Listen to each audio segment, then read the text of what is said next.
Hello, and welcome to another Behind the Poem story. Last week, I talked to you about the poem Voiceless, which I wrote as a teacher when I first started. In my first couple of schools, I felt it difficult as a teacher to put so much in and feel like it wasn't being received by the students. Today, I'd like to talk to you about a different poem called Part-Time Prison. Now, Part-Time Prison is written from a teenager's perspective, perception of a teenager of school.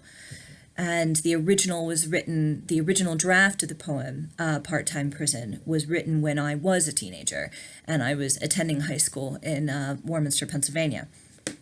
Now, this draft, the draft that's in the book, has been purposely restructured, purposely refined so that it captures a little bit more, a little bit more detail on the experience of students that I saw around me as a teacher, but also staying true to the original emotional content, the emotional feeling of being a teenager and being forced to go and do this thing that most people can't stand. And I made the poem more technical so that it would be read with more sympathy and understanding. Because a lot of times when we read older poems, when we read more amateur written poems, we kind of dismiss them because they're written from an amateur's perspective. Not always, but a lot of times. And so when I restructured this poem, I very, very clearly set it into the 3 verses at home, on the bus, and at the school.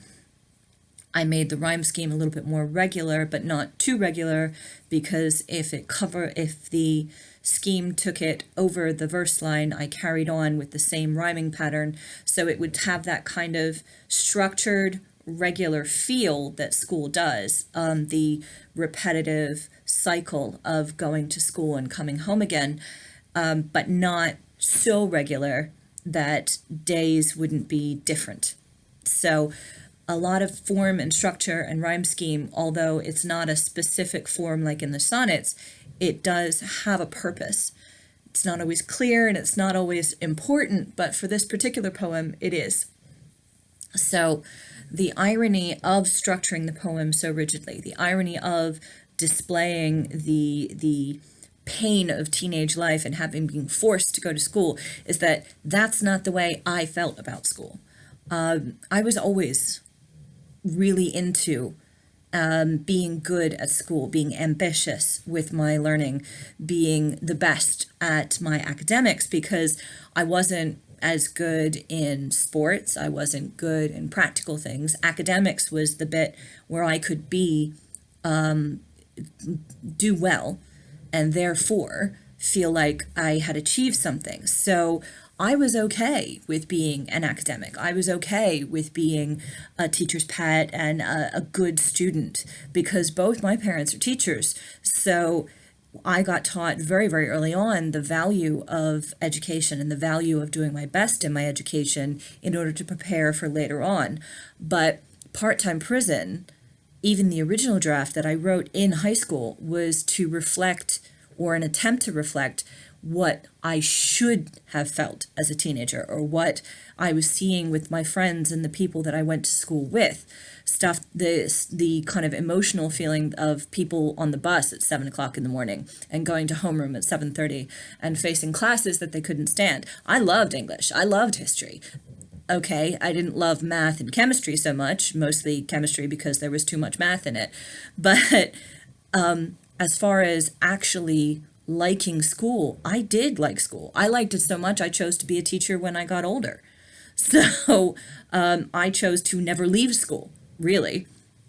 So the irony in the poem is that it's not my experience of school.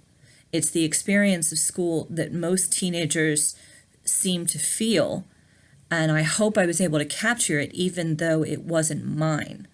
Usually they tell you when you're writing or when you're practicing writing or starting writing, write what you know. And I did know that this is the way I was supposed to feel, but I didn't feel that way, even if I saw other people that felt that way in school. So as I got older and I see more students and I see other schools, I remember thinking about the nature of the school that I went to, the high school that I went to. The building itself looked very, very much like a prison.